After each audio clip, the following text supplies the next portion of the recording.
Hello दोस्तों, मैं अश्विनी शर्मा आपका अपने यूट्यूब चैनल में स्वागत करता हूं। मैंने लास्ट क्लास में एक एस्टिमेटिंग कॉस्टिंग और वैल्यूएशन की एक लेक्चर मैंने अपलोड कर रखा है। उस पर अगला लेक्चर हम लोगों का डिमांड भी थी लोगों की, और एक सूटेबल लेक्चर था आप लोगों को ये समझने के लिए। प्रैक्टिकली थ्योरेटिकली दोनों ही पॉइंट ऑफ व्यू से बहुत ज़रूरी है, ठीक है। यहाँ पर ध्यान दीजिए, चैप्टर आप लोग का सब्जेक्ट ये है एस्टिमेटिंग कॉस्टिंग, और सब्जेक्ट आज जो टॉपिक हम लोग को पढ़ना है वो है मटेरियल क्वांटिटी कैलकुलेशन। अब इसका मतलब क्या होता है, जब भी कोई आपसे अपना घर मकान आप किसी का बनवाते हैं या अपना बनवाते हैं तो लोग पूछते हैं ना कि बताइए मकान में कितना सामान लगेगा, कितनी किस चीज़ की, जैसे सीमेंट बैग, ब्रिक कितना, यानी ईंट कितनी लगेगी, बालू, गिट्टी, ये सब चीज़ें आप पूछा जाता है कैसे। तो इसका एक तरीका है कि इस तरीके से आप उसका डिटेल्ड कैलकुलेशन कर सकते हैं। हमेशा ध्यान रखिएगा कि कैलकुलेशन अप्रोक्सीमेट का भी तरीका होता है जो आप अनुभवों के आधार पर सीख सकते हैं, लेकिन डिटेल कैलकुलेशन करने का तरीका मैं आज आप लोगों को बताने जा रहा हूं। अगर ध्यान से समझेंगे तो कुछ खास नहीं है, बहुत आसानी से सब आपको समझ में आ जाएगा, ठीक है। तो सबसे पहले कैलकुलेशन आप लोग किस चीज का करना चाहेंगे, तो देखिए कैलकुलेशन, इसमें केवल कैलकुलेशन पढ़ना है। ज्यादातर जो जेई वाले स्टूडेंट हैं उनको तो केवल कैलकुलेशन से मतलब है, लेकिन जो स्टूडेंट्स डिप्लोमा कर रहे हैं उनको मटेरियल कैलकुलेशन के साथ साथ ये चैप्टर उनका आता है एग्जाम में, उससे क्वेश्चन निश्चित रूप से बनने हैं। एनालिसिस ऑफ रेट, किसी भी रेट का एनालिसिस करना। रेट एनालिसिस का मतलब क्या होता है जरा समझ लीजिए आप लोग उसको ध्यान से।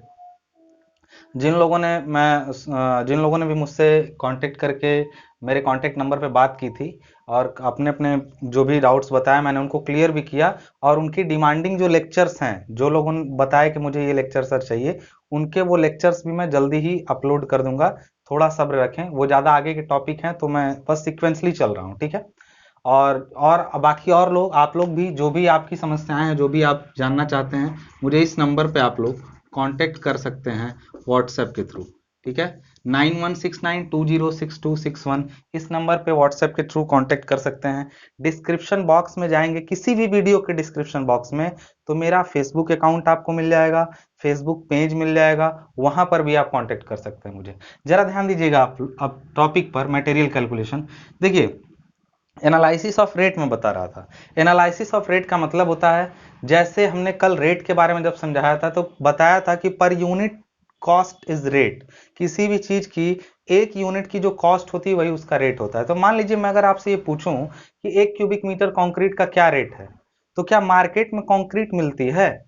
मार्केट में कंक्रीट नहीं मिलती है। लेकिन जब आपसे कोई कहेगा कि नहीं, आप 1 क्यूबिक मीटर कंक्रीट का रेट बताइए लगभग कितना होगा, तो आप एनालाइज करेंगे उस रेट को, आप बनाएंगे कि कितना होना चाहिए, और वही रेट निर्धारित करना एनालिसिस ऑफ रेट कहलाता है। वही रेट निर्धारित करना किसी आइटम का। देखिए, दो चीजें होती हैं किसी भी कंस्ट्रक्शन में, एक होता है मटेरियल, एक होता है आइटम।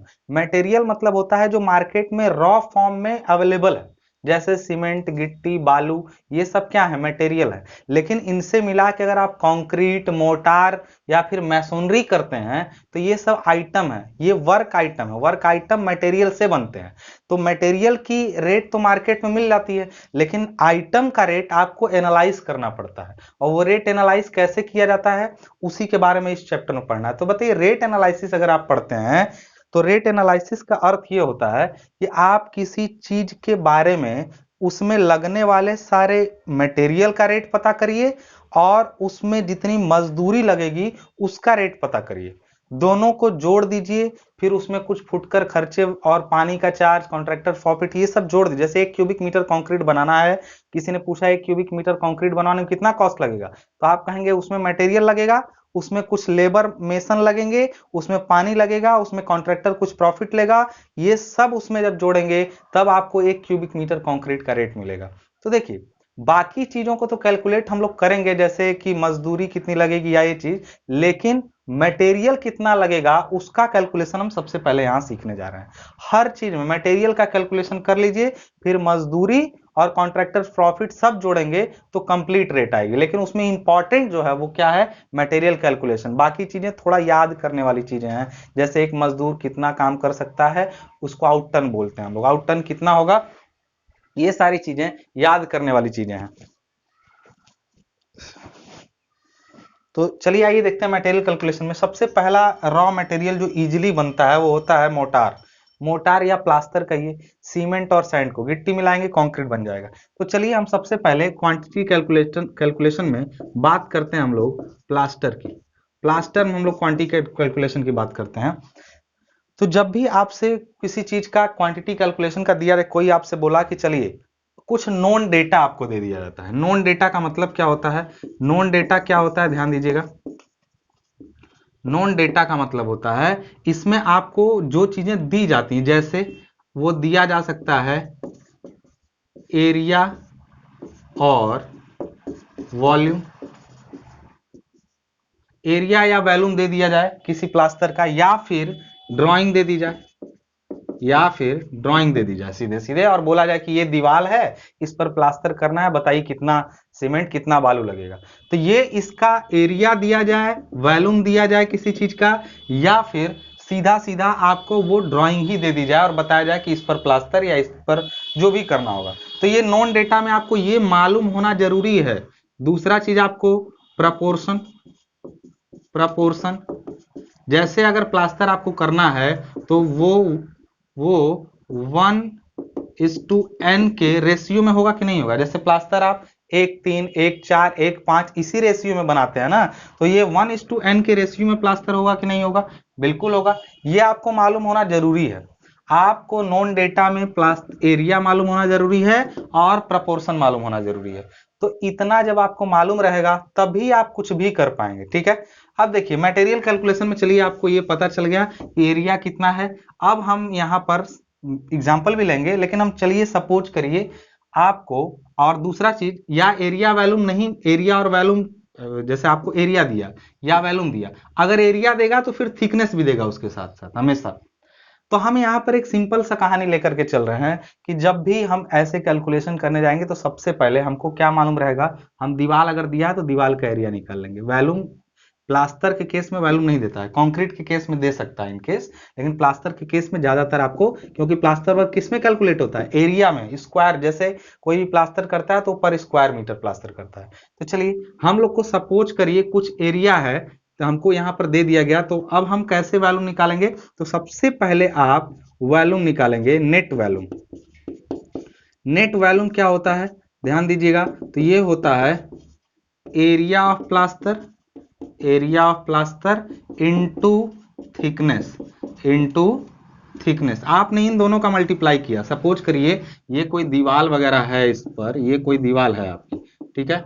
सपोज करिए कि केवल इसके इसी फेस पे प्लास्टर करना है, ठीक है। इस पर प्लास्टर करेंगे तो प्लास्टर का एरिया इनटू प्लास्टर की मोटाई जब करेंगे तभी तो आएगा। अब हमने अभी केवल यही एरिया लिया, आप चाहें तो पूरे पर करिए, पीछे करिए, फिलहाल मान के चलिए केवल यही एरिया है आपके सामने जिस पर आपको प्लास्टर करना है। तो area of plaster into thickness कर दिया आपने, तो ये क्या निकल जाएगा? Net volume. सपोज करिए वे वी नेट है, वी नेट है आपका, ये नेट वैल्यूम है। तो area A I into thickness इसकी जो भी मान लीजिए टी थिकनेस है, तो वी नेट की वैल्यू आपकी यहां से मिल जाएगी। अब एक चीज बताइए, ये तो प्लास्टर आप जब वी नेट करेंगे तो आप ये सोचते हैं कि प्लास्टर दीवार की सतह पर जाके चिपक गया है। कितना मोटा प्लास्टर? टी मोटाई का प्लास्टर जाके पूरे दीवार पर चिपक गया। क्लियर है? तो दीवार पर चिपकेगा, लेकिन वो केवल उतना ही मोटा नहीं होगा।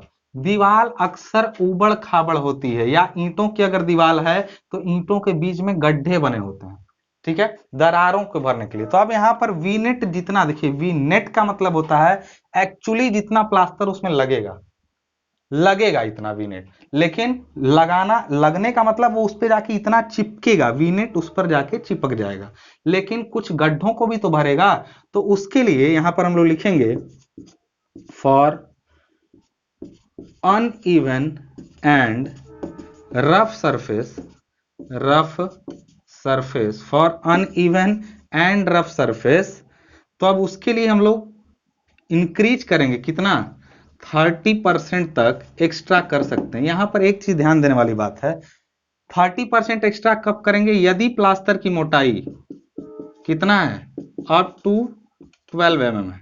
अगर प्लास्टर की मोटाई 12 mm तक है तब हम 30% एक्स्ट्रा ले लेंगे, 30% एक्स्ट्रा ले लेंगे। और यदि प्लास्टर की मोटाई 20 mm और एबव, अब इससे ज्यादा बहुत मोटा प्लास्टर नहीं होता है, लेकिन अगर 20 mm या उससे एबव है प्लास्टर की मोटाई तब आप अनइवन सरफेस के लिए वी नेट को 20% तक बढ़ा लेंगे। क्लियर है? या तो आप 30% बढ़ाएंगे तो ज्यादातर केसेस में आपको 12 mm तक का प्लास्टर मिलता है, तो आप 30% वी नेट को क्या करेंगे, एक्स्ट्रा बढ़ा लेंगे। यानी अब जो प्लास्टर जरूरत वी नेट की थी वो कितने की जरूरत आपको हो गई, वो जरूरत हो गई 1.3 टाइम्स वी नेट की, 1.3 टाइम्स वी नेट की जरूरत हो गई आपको। क्लियर है? ये वो प्लास्टर की क्वांटिटी है। अब एक चीज और देखेंगे। अब बताइए, आप कभी ध्यान समझिएगा, आपको आटा आटा जब गूंथते हैं आप, तो पहले वो बिखरा हुआ रहता है, जब आप उसमें पानी मिला के गूंथते हैं तो वो कलेक्ट होता है, वो कंपैक्ट होता है और धीरे धीरे कम हो जाता है उसका वॉल्यूम। तो कभी भी ड्राई वॉल्यूम कैलकुलेशन जब करना हो तो प्लास्टर में अगर उसमें गिट्टी नहीं है, केवल सीमेंट और सैंड है, तो उनका श्रिंकेज होता है 25% तक।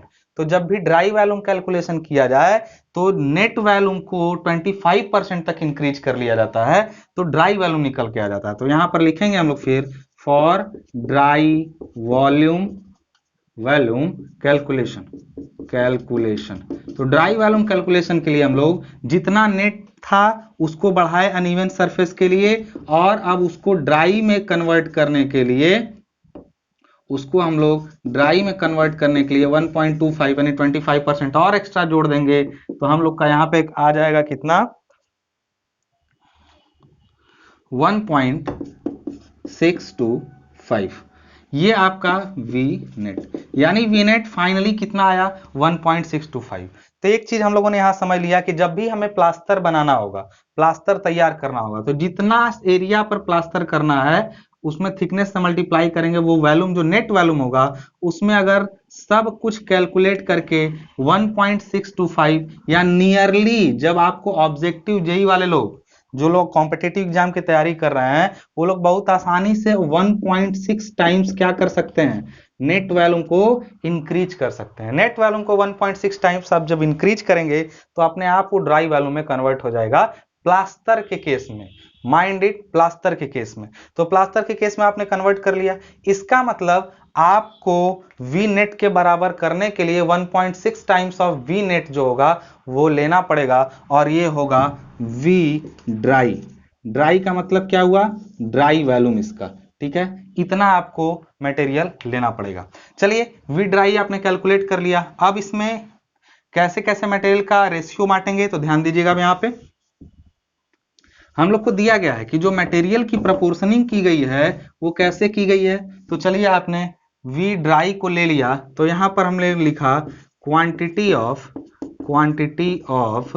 सीमेंट। सीमेंट का क्वांटिटी कितना होगा, तो देखिए सीधे सीधे है, वी नेट आपने जो निकाला और वी ड्राई, तो वी ड्राई आपका जो भी आया उसमें कौन कौन है, उसमें एक पार्ट जो है वो सीमेंट है, और एन पार्ट उसमें, बाकी के एन पार्ट जो बचे वो कौन है, सैंड है। तो आप कभी भी इनको प्रपोर्शनिंग करने के लिए क्या करते हैं, 1 प्लस एन कर देते हैं, V dry divided by 1 plus N कर देंगे, यानी अब ये पूरे भागों में बट गया, मल्टीप्लाइड बाई 1 करेंगे तो ये सीमेंट का वॉल्यूम निकल के आ जाएगा, सीमेंट का वॉल्यूम निकल के आ जाएगा। लेकिन सीमेंट को बैग में कन्वर्ट करना हो तो इस वॉल्यूम में 30 से मल्टीप्लाई कर देंगे। ये है सीमेंट का वॉल्यूम, और 30 टाइम्स करेंगे तो सीमेंट का बैग में कन्वर्ट हो जाएगा। और उसी तरीके से अगर आप कैलकुलेट करना चाहें क्वांटिटी ऑफ सैंड, तो सैंड को कैलकुलेट करने के लिए V dry divided by 1 plus N into आप क्या कर देंगे यहाँ पे, सॉरी, ये वॉल्यूम आपका क्यूबिक मीटर में आ जाएगा। यहीं पर ये क्यूबिक मीटर में यहीं पर आ जाएगा, और ये सीमेंट बैग में आएगा। हमें ये बात आपको क्लियर है? हमेशा ध्यान रखिएगा यहाँ क्यूबिक मीटर में क्यों आया है, क्योंकि आप वी ड्राई को क्यूबिक मीटर में लिए। इसके लिए एरिया स्क्वायर मीटर में होना चाहिए, और प्लास्टर की जो आपने थिकनेस ली हुई थी, ये थिकनेस जो आप लेंगे, सपोज यहाँ पर थिकनेस की वैल्यू 12 mm दिया होता अगर, तो आप इसको 0.012 मीटर में लेते, तब जब मल्टीप्लाई करते एरिया इंटू थिकनेस तो आपका जो आता वो क्या आता, आपका क्यूबिक मीटर में प्लास्टर का वॉल्यूम आता। Is that clear? तो यहां से हम लोगों को नंबर ऑफ बैग सीमेंट का मिल जाएगा, और उसमें प्लास्टर और सैंड की क्वांटिटी मिल जाएगी। तो चलिए एक छोटा सा इसी पर हम लोग न्यूमेरिकल देख लेते हैं, कैसे कैलकुलेट करना पड़ेगा हम लोगों को। आइए देखते हैं।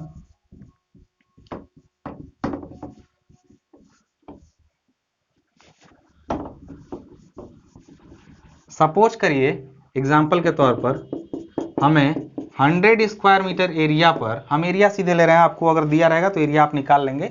आपका एस्टिमेटिंग पढ़ने के लिए मेंसुरेशन अच्छा होना जरूरी है, आपको एरिया वॉल्यूम ये सब का मालूम होना बहुत जरूरी है। तो 100 स्क्वायर मीटर के एरिया पर आपको सपोज करिए एरिया दिया है, ये एरिया 100 स्क्वायर मीटर है, और दिया उसमें थिकनेस प्लास्टर का दिया हुआ है, थिकनेस दिया हुआ है सपोज करिए 12 mm दिया हुआ है, 12 mm दिया है, और प्रपोर्शनल जो दिया हुआ है, प्रपोर्शन जो दिया हुआ है प्लास्टर का वो 1/4 दिया हुआ है। आई होप बात समझ में आ रही है। अब कैसे कैलकुलेट करेंगे हम लोग मटेरियल को, ध्यान दीजिएगा। सबसे पहले वी नेट कैलकुलेट करेंगे। वी नेट कितना हो जाएगा, तो बहुत आसानी से वी नेट अभी हमने बताया 100 मल्टीप्लाइड बाई 0.012, ये वी नेट आपका हुआ।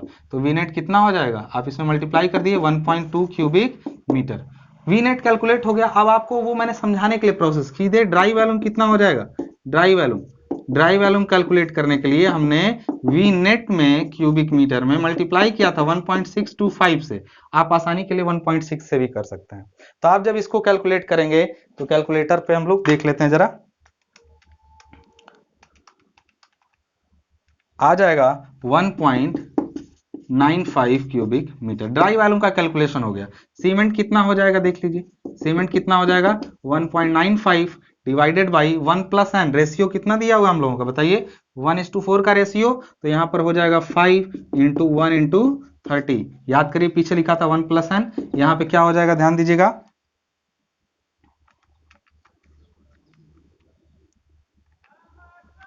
आ जाएगा 11.7 बैग, यानी इसको हम लोग लिख सकते हैं 12 बैग। 12 बैग हम लोग का सीमेंट आ जाएगा।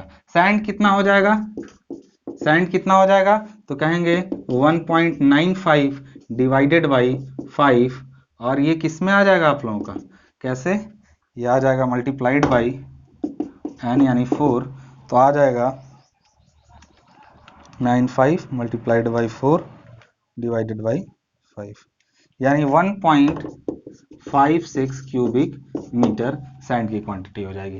तो आपने प्लास्टर करना था 100 स्क्वायर मीटर एरिया पे, तो मटेरियल कैलकुलेशन बहुत ही आसानी से हम लोगों ने इसमें कर लिया। अब मटेरियल कैलकुलेशन इसी तरीके से प्लास्टर के अलावा अगर कंक्रीट में करना हो तब क्या करना होगा, आइए देख लेते हैं उसको भी।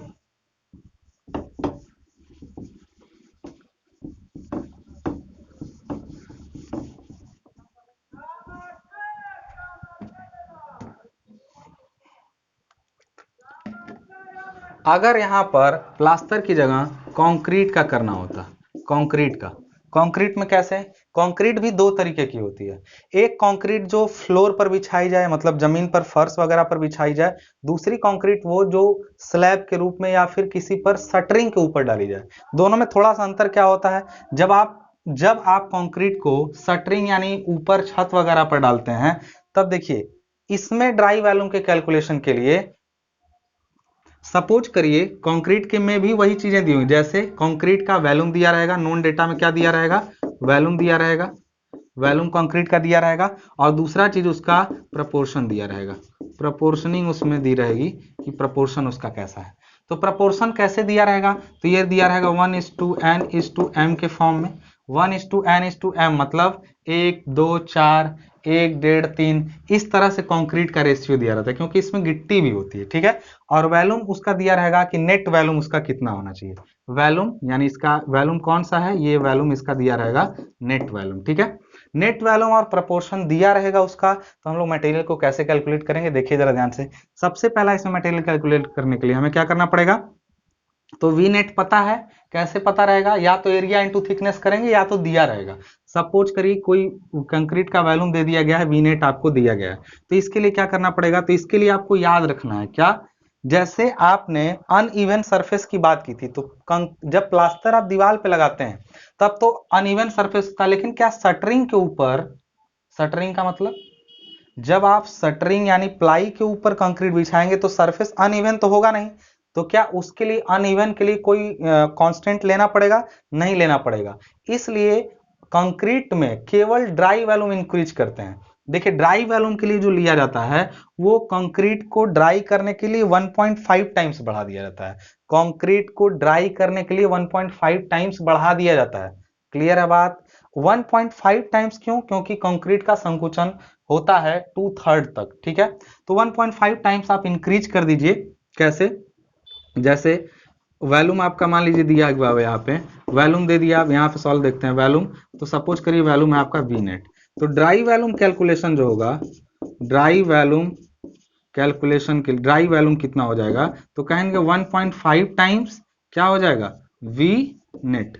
तो ये हो जाएगा, लेकिन 1.5 की जगह पर हम लोग 2% एक्स्ट्रा और ले लेते हैं। किस ले लेते हैं? 2% एक्स्ट्रा।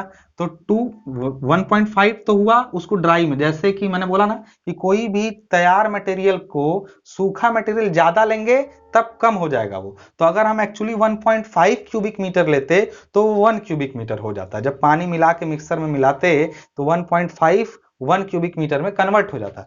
तो 1.5 2 क्यों किए, 5 ही क्यों नहीं रहने दिए? क्योंकि देखिए भले ही कंक्रीट में अनइवन सरफेस ना हो ऊपर, लेकिन कम से कम कभी कभी लीकेज वगैरह हो जाती है। जैसे शटरिंग के बीच में कहीं गैप है तो रिस गई कंक्रीट, या थोड़ा वेस्टेज हो गया। तो यानी यहाँ पर 50% for dry volume and 2% for leakage and wastage. यहां पर ध्यान दीजिएगा, 50% फॉर ड्राई वॉल्यूम और 2% फॉर लीकेज एंड वेस्टेज। तो यहाँ 1.52 टाइम्स वी नेट को हम लोग क्या करते हैं, बढ़ा लेते हैं। तो वी ड्राई हम लोग का कितना आ जाता है यहाँ पे 1.52 इंटू क्या हो जाता है, वी नेट। क्लियर है बात यहाँ पे? अब बताइए ये कंक्रीट हमको अपना ड्राई कंडीशन में लेना है, फिर इसकी प्रोपोर्शनिंग करनी पड़ेगी। तो सीमेंट कितना होगा बताइए, सीमेंट कितना होगा उसमें, सीमेंट कितना होगा, तो वी ड्राई जो आया आपका divided by 1 plus N plus M. अच्छा ये आप लोगों ने पढ़ा होगा, कोई भी चीज है उसको किसी रेशियो में बांटना है तो कैसे बांटते हैं, मैथमेटिकली सिंपल अर्थमेटिक है, 1:2:4 के रेशियो में बांटना है। तो 1 + 2 + 4 आप पूरा जोड़ के डिवाइड करते हैं, फिर जिसका जितना प्रोपोर्शन होता है उसमें बांट देते हैं। बस सेम काम हम वहीं पर कर रहे हैं। वी ड्राई हमको चाहिए वो 1:n:m के फॉर्म में है तो कर दिए। सीमेंट का उसमें कितना पार्ट है 1, तो यहाँ 1, और बैग में कन्वर्ट करने के लिए 30 से मल्टीप्लाई कर दिए। सैंड कितना हो जाएगा, सैंड वी ड्राई होगा divided by 1 + n + m into अब किसका पार्ट, सैंड का पार्ट यानी n।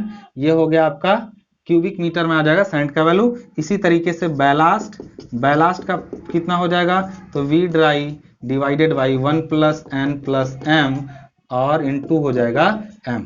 ये हो गया सैंड क्यूबिक मीटर में, ये हो गया बैलास्ट, और ये हो गया आपका सीमेंट। तो तीनों चीजों की वैल्यू हम लोगों ने यहां से आराम से निकाल लिया। चलिए एक छोटा सा न्यूमेरिकल इस पे भी हम लोग सॉल्व कर लेते हैं, आइए देखते हैं।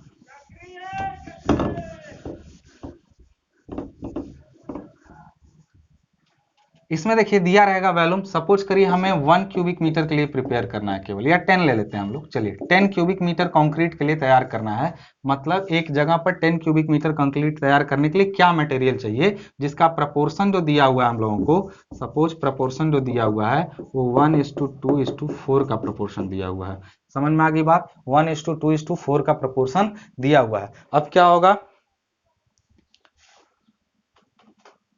आइए देख लेते हैं। यहाँ पे सबसे पहले हम लोग यहाँ पर वी नेट कितना निकला हम लोग का बताइए, वी नेट निकला 10 क्यूबिक मीटर, इतना तैयार करना है। तो वी ड्राई कितना हो जाएगा, कैसे निकलेगा, 1.52 टाइम्स और 10 से मल्टीप्लाई कर देंगे, 15.2 cubic metre dry volume calculation हो गया। अब बताइए सीमेंट कितना हो जाएगा इसमें, सीमेंट हम लोग अगर कैलकुलेट करेंगे तो हो जाएगा 15.2 डिवाइडेड बाई 1 + 2 + 4 यानी कितना हो जाएगा 7 मल्टीप्लाइड बाई 1 मल्टीप्लाइड बाई 30, क्योंकि सीमेंट का 1 पार्ट है और 30 इसको बैग में कन्वर्ट करने के लिए कितना आ जाएगा, देख लेते हैं फटाफट हम लोग।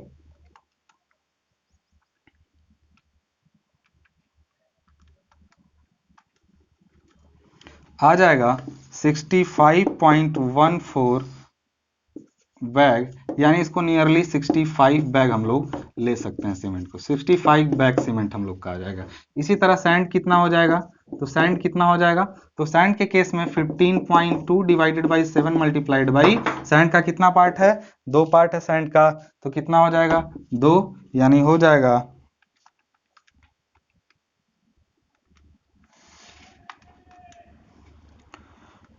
4.34 क्यूबिक मीटर। ये सैंड का पार्ट आ गया। इसी तरह बैलास्ट का पार्ट कितना आ जाएगा, गिट्टी का पार्ट कितना आ जाएगा, 15.2 इंटू बैलास्ट का पार्ट है 4, तो इसका दोगुना लगभग, तो यानी आ जाएगा 8.685 क्यूबिक मीटर। ये किसका पार्ट आ गया, बैलास्ट का। आई होप आपको कंक्रीट में तीनों चीजें निकालनी आ गई कि सीमेंट कितना लगेगा, कैसे, आपको फिर से समझ लीजिए। बस आपको पता रहना चाहिए कितनी कंक्रीट बनानी है। अगर इसको ना देके, जैसे आपको मान लीजिए ये स्लैब है इस टाइप से, तो स्लैब का एरिया पता रहेगा और उसकी थिकनेस पता रहेगी ना।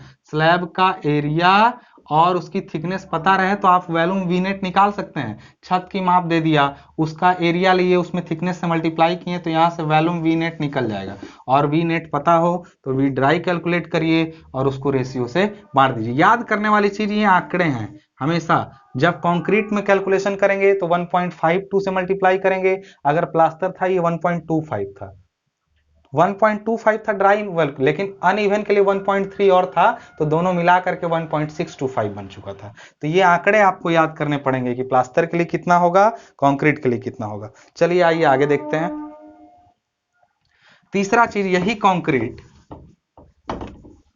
कंक्रीट अगर फ्लोरिंग के लिए की जाए, फ्लोरिंग का मतलब क्या होता है, यहां पे ध्यान दीजिएगा। कंक्रीट का अगर फ्लोरिंग के लिए काम किया जाए,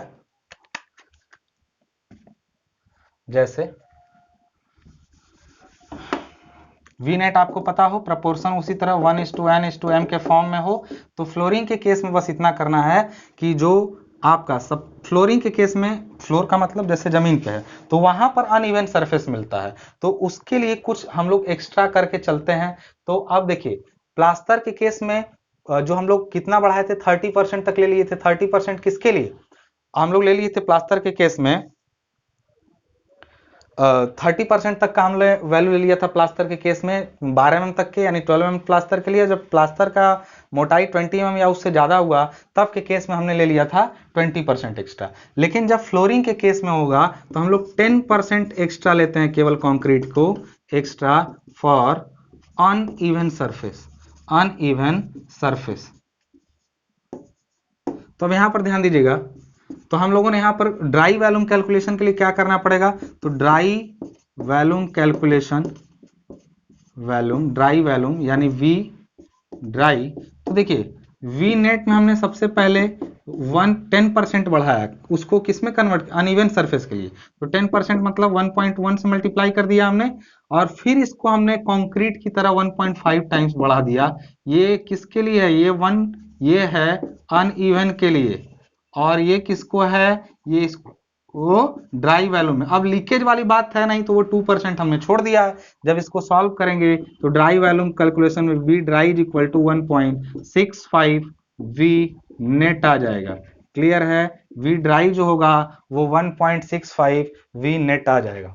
अब बाकी, अब जब ये वी ड्राई मिल गया है तो कैसे मटेरियल कैलकुलेशन होगा, अभी पिछले क्वेश्चन की तरह 1:n:m के फॉर्म में अगर दिया हो तो फिर इसी वी ड्राई को डिवाइड कर देंगे उसमें हम लोग, और डिवाइड करने के बाद सबकी अलग अलग क्वांटिटी निकाल लेंगे। आई होप इसको आप कर लेंगे, पिछले ही जैसे करना है। बस वी ड्राई को, इसमें नया क्या था, बस ये 1.1 जो अनइवन सरफेस के लिए लिया गया, फ्लोरिंग के केस में लिया जाएगा और जनरल आरसीसी के केस में नहीं लिया जाएगा। अब अगला देखते हैं हम लोग। चलिए, ये कंक्रीट के दोनों तरीके से हो गए। अगर इसी के जगह पर ध्यान दीजिएगा, कंक्रीट में ही सीमेंट कंक्रीट की जगह अगर लाइम कंक्रीट होता, लाइम कंक्रीट, तो लाइम कंक्रीट में कहानी क्या होती, इसका भी तो वी नेट पता होता, वी नेट, और कहेंगे सर ये लाइम कंक्रीट किस में होगी, तो फ्लोरिंग में भी हो सकती है, ऊपर भी हो सकती है। हालांकि आरसीसी वर्क में इसका प्रयोग ना के बराबर किया जाता है, और अब तो लाइम कंक्रीट का प्रयोग ही नहीं हो रहा है। लेकिन इन केस अगर आपके डिप्लोमा के एग्जामिनेशन में गलती से आ गया, तब के केस के लिए मैं बता रहा हूं आपको, लाइम कंक्रीट में सब कुछ सेम है। जैसे कि उसमें भी 1.52 टाइम्स निकालेंगे ड्राई के लिए, जैसे कि इसमें भी 1.5 इंटू 1.1 करेंगे अगर फ्लोरिंग होगी तो। इसमें बस नया क्या होता है, वी ड्राई के लिए तो आपको वही करना है, वी ड्राई के लिए 1.52 और वी नेट हो जाएगा। यहाँ पे वी ड्राई के लिए कहानी वही होगी, प्रोपोर्शनिंग करने के बाद अब यहाँ पर प्रोपोर्शनिंग जब करेंगे तो आप क्या लिखेंगे, यहाँ पे लिखेंगे इसमें लाइम कंक्रीट में क्या होता है, लाइम कंक्रीट किससे मिलके बना होता है, इसका जो इसमें चीजें होती हैं वो होती है लाइम, फिर क्या होता है इसमें बताइए, होता है आपका सुर्खी, और होता है इसमें ब्रिक बैलास्ट, यानी ईंट की रोड़ी होती है, ब्रिक बैलास्ट होता है ईंट की रोड़ी। तो लाइम आपका हो गया, यहाँ पे सुर्खी हो गया और ब्रिक बैलास्ट हो गया। तो जो क्वांटिटी निकालेंगे वो सीमेंट तो निकालेंगे नहीं, लाइम निकालेंगे। तो लाइम कैसे निकालेंगे, तो V dry divided by 1 plus N plus M करेंगे। तो यहाँ से ड्राई वॉल्यूम में किसका ये निकला, इनटू 1 करेंगे तो लाइम का वॉल्यूम निकला ना, लाइम का वैल्यूम, यहां से वैल्यूम निकलेगा किसका, लाइम का, यानी वैल्यूम ऑफ, यहां पर चलिए हमने लिख दिया लाइम। तो क्या लाइम बैग में आता है, इसमें 30 से मल्टीप्लाई क्यों नहीं किए हैं, क्योंकि लाइम बैग में नहीं आता है, ये क्विंटल या केजी में आता है, ये तौल करके मिलता है। तो इसके लिए यहां पर जब इसका वेट निकालेंगे हम लोग कि कितना हमको चाहिए, तो हमेशा देखिएगा ये लाइम का यूनिट वेट जो होता है प्रिपेयर्ड कंडीशन में 610 kg पर क्यूबिक मीटर होता है, 610 kg पर क्यूबिक मीटर होता है। तो V लाइम में हम लोग किससे मल्टीप्लाई कर देंगे, 610 से, तो ये आ जाएगा किसका वैल्यू, लाइम के वेट का, लाइम कितना केजी होगा वो यहां से आप निकाल लेंगे। अब लाइम के बाद हम लोग दूसरा चीज क्या निकालेंगे, सुर्खी, तो उसके लिए V dry divided by 1 plus N plus M, और मल्टीप्लाई कर देंगे हम लोग किससे, एन से, ये वैल्यू आ जाएगी किसकी, आपकी जो भी वहां वैल्यू आएगी वो सुर्खी। और इसी तरह से ब्रिक बैलास्ट यानी ईंट की रोड़ी, ब्रिक बैलास्ट यानी ये हो जाएगा V dry divided by 1 plus N plus M divided by M, ये वैल्यू किसकी आ जाएगी, ब्रिक बैलास्ट की। आई होप लाइम कंक्रीट के बारे में भी आपको क्लियर होगा। यहाँ पे लाइम कंक्रीट में आपने देख लिया, सीमेंट कंक्रीट देख लिया आपने प्लास्टर देख लिया। अब एक चीज आप लोग की बच जाती है, ब्रिक मैसोनरी कैसे करेंगे हम लोग, ठीक है। कोई भी सवाल इसके बारे में आपका हो, कोई भी डाउट हो, आप कांटेक्ट करिए या फिर कमेंट बॉक्स में बताइए। चलिए अगली चीज हम लोग देखते हैं। अब हम लोग का अगला टॉपिक जो होगा,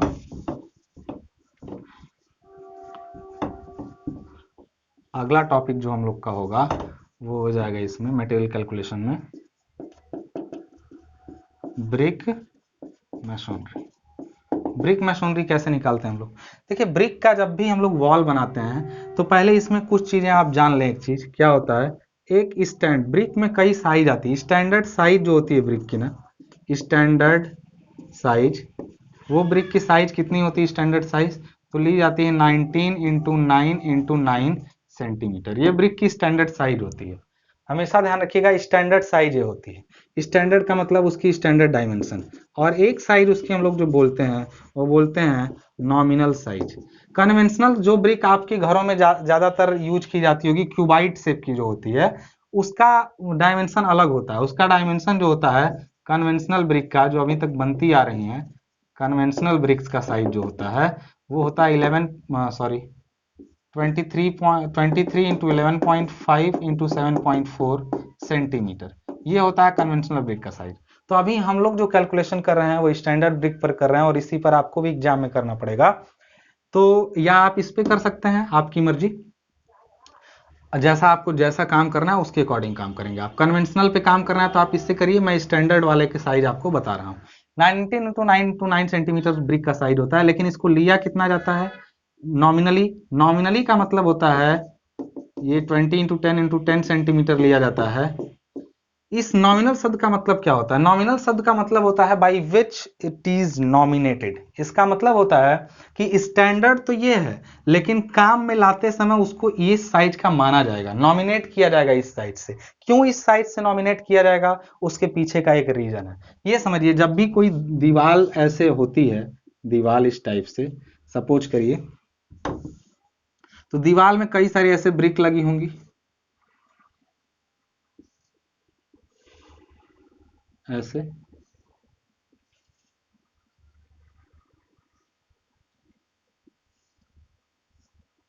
इस टाइप से ब्रिक लगी रहती हैं दीवार में।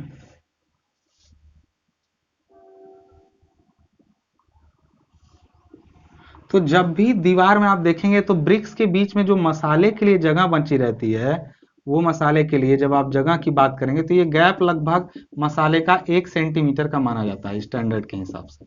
ये 1 सेंटीमीटर के मसाले का गैप होता है।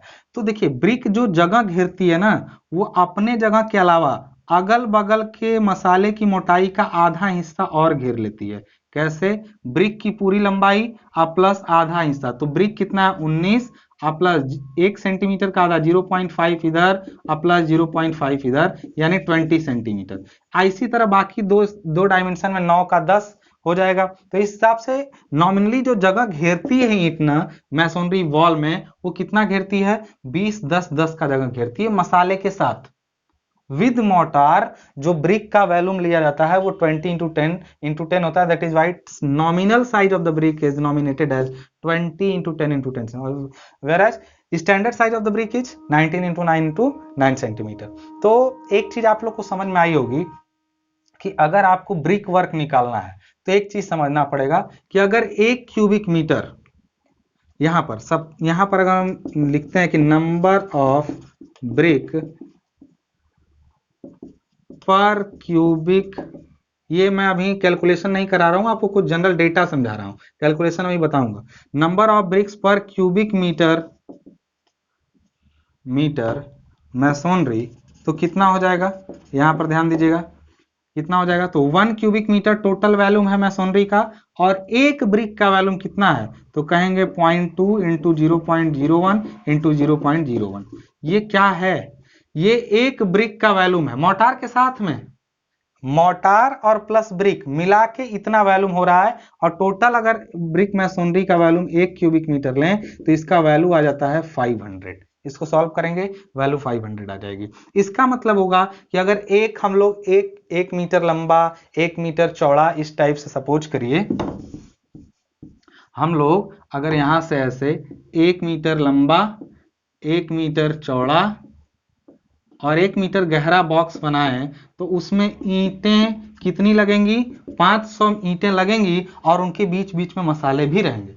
500 ईंटों के बाद उसमें मसाले भी रहेंगे, लेकिन 500 ईंटें लगेंगी। ये क्लियर है कैसे? क्योंकि मसाले के साथ एक ब्रिक का वैल्यू और 1 डिवाइडेड बाय दिस 500 ब्रिक्स आ गया। तो इससे एक आंकड़ा आपके सामने आ गया कि 1 क्यूबिक मीटर पूरा जब हम लोग मैसोनरी करते हैं तो उसमें 500 स्टैंडर्ड ब्रिक्स की जरूरत होती है। इससे इतना पता चला। अब देखिए इससे हम लोग और क्या क्या निकाल, लेकिन एक्चुअली अगर हम बात करें actual volume of a standard brick तो कितना हो जाए? तो कहेंगे आप 0.19 इंटू 0.09 इंटू 0.09। अगर इस हिसाब से सोचेंगे ना तो ईंटें बहुत ज्यादा आ जाएंगी, लगभग 650 ईंटें आ जाएंगी। समझ में आ रही बात? 650 ईंटें आ जाएंगी उसमें। इसका अर्थ समझिए मैं क्या कहना चाहता हूं। मैं ये कहना चाहता हूं कि इतना एक ईंट का एक्चुअल वॉल्यूम इतना होता है, और जबकि उसका नॉमिनल वॉल्यूम इतना होता है। ठीक है, इसको याद रखिएगा कि असल में 500 ईंटें लगती हैं और उसमें कुछ मसाला होता है 1 क्यूबिक मीटर में। अब देखिए हम लोग क्या करते हैं यहां से।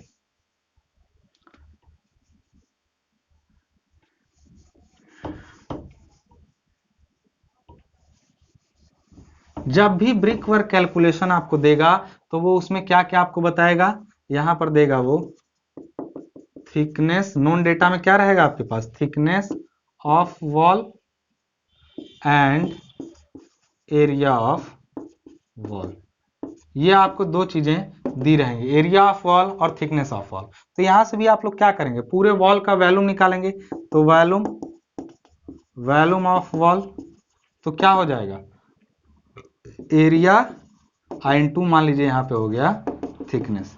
आपने एरिया इंटू थिकनेस कर दिया, दीवार का वॉल्यूम आपके पास आ गया। एक मिनट, दीवार का आपका वॉल्यूम पूरा का पूरा आ गया। अब इस वॉल्यूम में कौन कौन है बताइए? ईंटें हैं और प्लस मोटार है। तो नंबर ऑफ ब्रिक्स कितना हो जाएगा?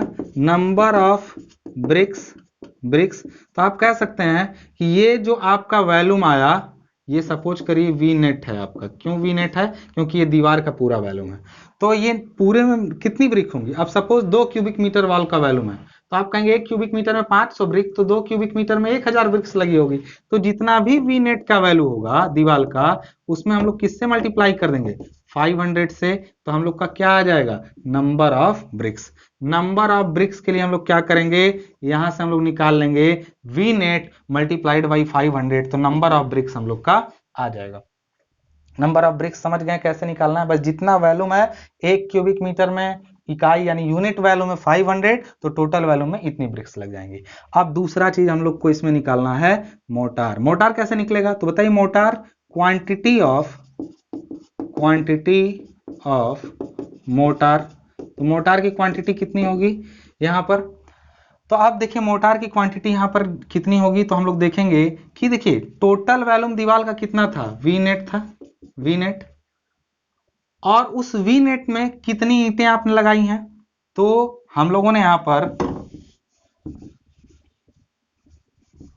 कितनी ईंटें लगाई हैं, तो कहेंगे हम लोगों ने, सपोज करिए नंबर ऑफ ब्रिक्स कुछ भी लगाई हो, तो number of BRICS multiplied by volume of one brick.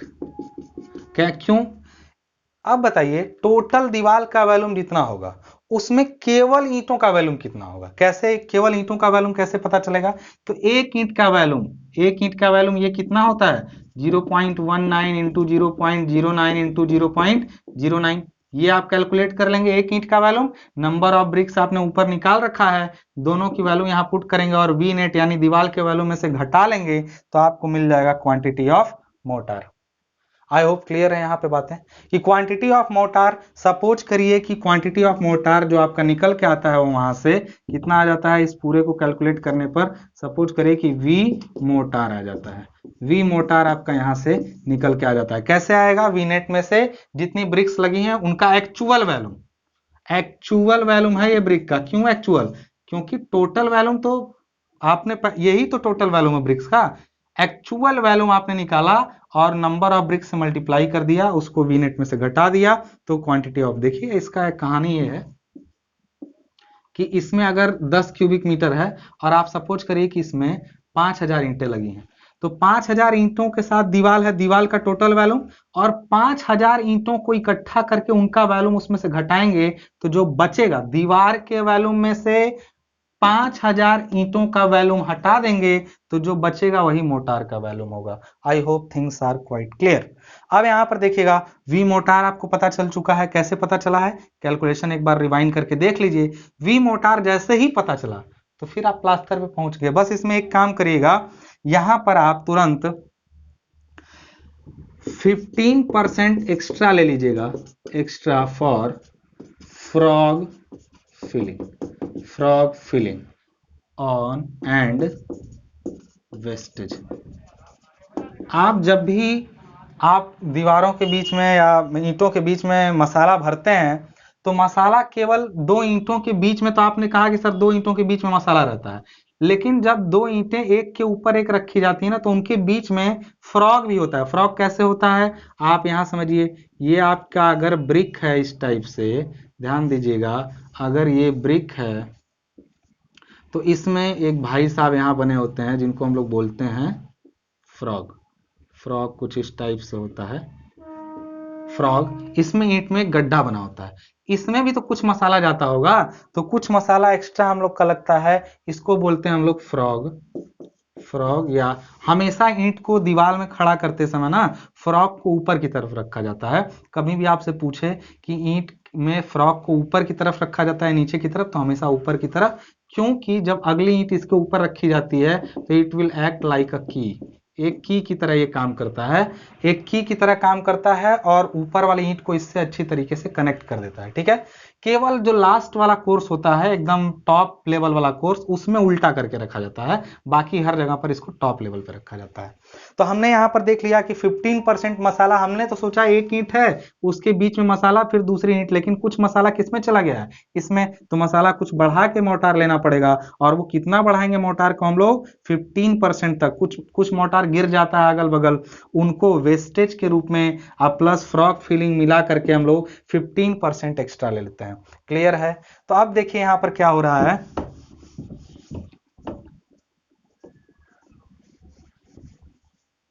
यहां पर एक नोन डेटा में ये भी रहेगा, प्रपोर्शन भी रहेगा, उसका प्रपोर्शन भी दिया रहेगा, प्रोपोर्शन 1:n के फॉर्म में। तो आपने अभी निकाला 15% एक्स्ट्रा, तो आप ड्राई वॉल्यूम कैलकुलेशन के लिए क्या करना पड़ेगा, ड्राई वॉल्यूम कैलकुलेशन के लिए आपको क्या करना पड़ेगा, ध्यान दीजिएगा। तो आपको यहाँ पर V मोटार पता था, V मोटार, उसमें मल्टीप्लाइड किया 1.15 का, यानी 15% बढ़ा लिया फ्रॉग फिलिंग के लिए और वेस्टेज के लिए। फिर ये तो अभी केवल आपने मोटार को बढ़ाया है, लेकिन इसको ड्राई में कन्वर्ट करने के लिए वही 1.25 वाले आंकड़ा से फिर मल्टीप्लाई कर देंगे हम लोग, और इस केस में आपका वैल्यू जो आ जाएगा इसके लिए वो 1.43 के आसपास V मोटार आ जाएगा। अब क्या करेंगे, इनको फिर से, अब इतना मसाला आपको बनाना पड़ेगा, इनको फिर से हम लोग जब सीमेंट में चेंज करेंगे तो सीमेंट इसमें कितना होगा, तो सीमेंट होगा 1.43 टाइम्स, या फिर सीधे आप इसको V ड्राई लिख लीजिए, ये ड्राई वैल्यू में V ड्राई हो जाएगा, V dry divided by 1 plus n into 1 into 30, ये बैग्स हो जाएगा सीमेंट का उसमें, और इसी तरीके से सैंड कितना हो जाएगा, तो हो जाएगा V dry divided by 1 plus n into n, और ये हो जाएगा क्यूबिक मीटर में सैंड हो जाएगा। ठीक है, तो हम लोगों ने नंबर ऑफ ब्रिक्स कैलकुलेट कर लिया, हम लोगों ने सीमेंट का बैग कैलकुलेट कर लिया और सैंड की क्वांटिटी कैलकुलेट कर ली। ये हुआ हम लोग को ब्रिक वर्क निकालने का तरीका। अब इस पर एक छोटा सा न्यूमेरिकल देखें ताकि चीजें और क्लियर हो जाएं।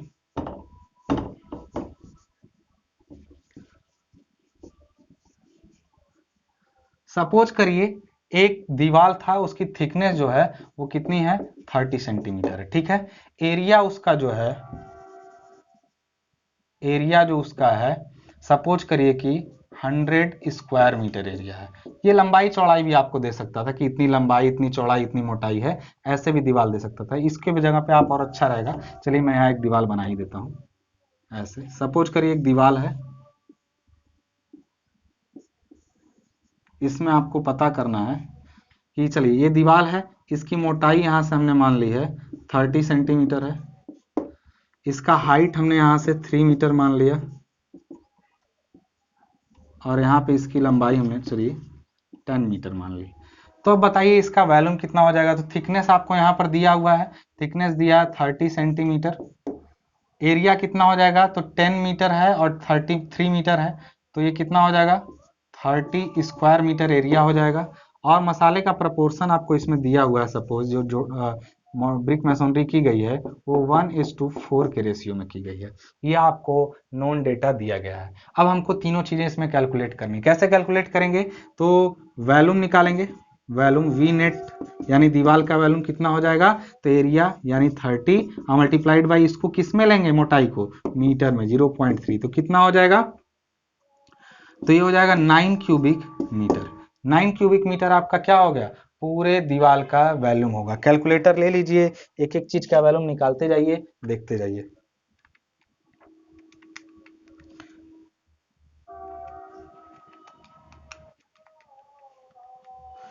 नाइन क्यूबिक मीटर आपका वीनेट का वैल्यू हो गया। अब बताइए इसके लिए ये किसका वैल्यू है, पूरी दीवार का।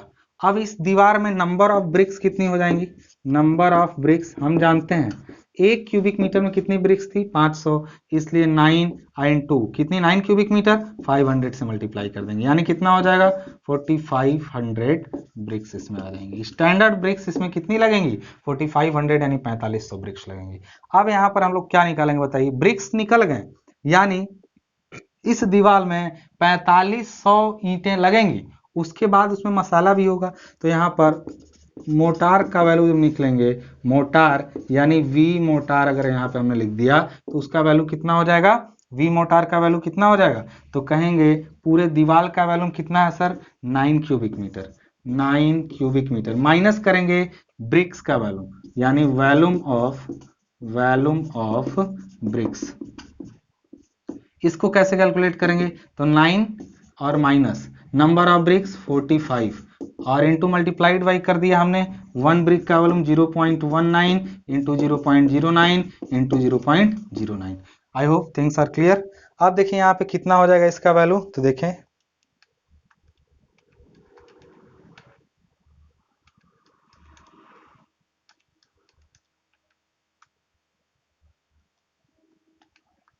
आ जाएगा 2.0745 क्यूबिक मीटर। ये किसका वॉल्यूम हो गया? मोटार का। यानी मोटार का वॉल्यूम 2.0745 क्यूबिक मीटर आ गया। तो अब आप क्या करेंगे बताइए? अब आप इसमें मोटार का वॉल्यूम जो होगा उसके लिए मैंने बोला था इसमें 10% एक्स्ट्रा आप ले लीजिएगा। कैसे? चलिए आइए देखते हैं।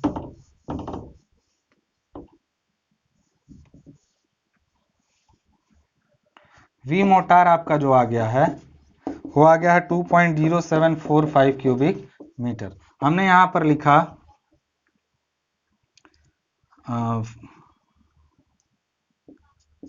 15% for frog filling and wastage plus 25% for dry value. तो आपका सीधे वी ड्राई की वैल्यू क्या हो जाएगी? तो आप कहेंगे V mortar multiplied by 1.15 15% multiplied by 1.25 आ जाएगा। सीधे सीधे इसका वैल्यू कितना आया था वी मोटार का?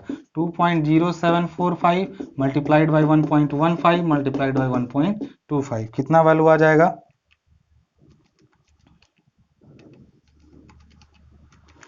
2.982 यानी इतना क्यूबिक मीटर आपका ड्राई वॉल्यूम आ गया। किसका?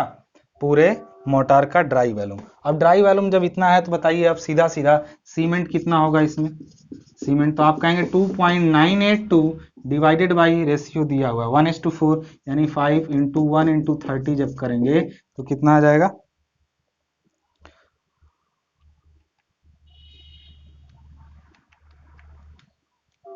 आ जाएगा इसमें 17.89 क्या आ जाएगा? एक मिनट,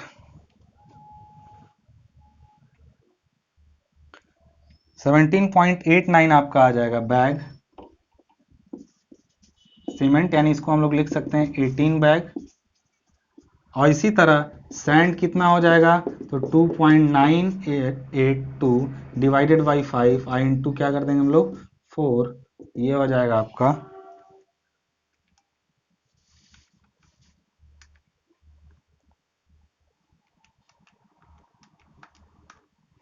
385 क्यूबिक मीटर सैंड हो गया। तो हम लोगों को क्या मिला यहां से? 18 bag cement 2.385 cubic metre sand और 4500 ब्रिक्स से मिलकर ये वॉल बनी है। आई होप लेक्चर से आप लोगों को मटेरियल कैलकुलेशन समझा दिया हमने। ये बहुत ही इंपॉर्टेंट है, हर किसी के लिए इंपॉर्टेंट है। तो ध्यान से इसको आप लोग एक बार वीडियो को रिमाइंड करके देख लीजिएगा, बहुत ज़रूरी है। इसके बाद अगला टॉपिक हम आप लोगों को ये समझा देंगे, जेई वाले जो लोग तैयारी कर रहे हैं उनके लिए इतना इनफ है, लेकिन जो लोग डिप्लोमा करेंगे उनके लिए इसके आगे थोड़ा उनको टेबल समझना है और एनालिसिस ऑफ रेट भी सीखना है। तो अगला लेक्चर एनालिसिस ऑफ रेट का मैं समझा दूंगा इसमें। तब तक के लिए वीडियो को शेयर सब्सक्राइब करते रहिए। किसी भी डाउट के लिए कांटेक्ट करिए। मिलते हैं नेक्स्ट लेक्चर में।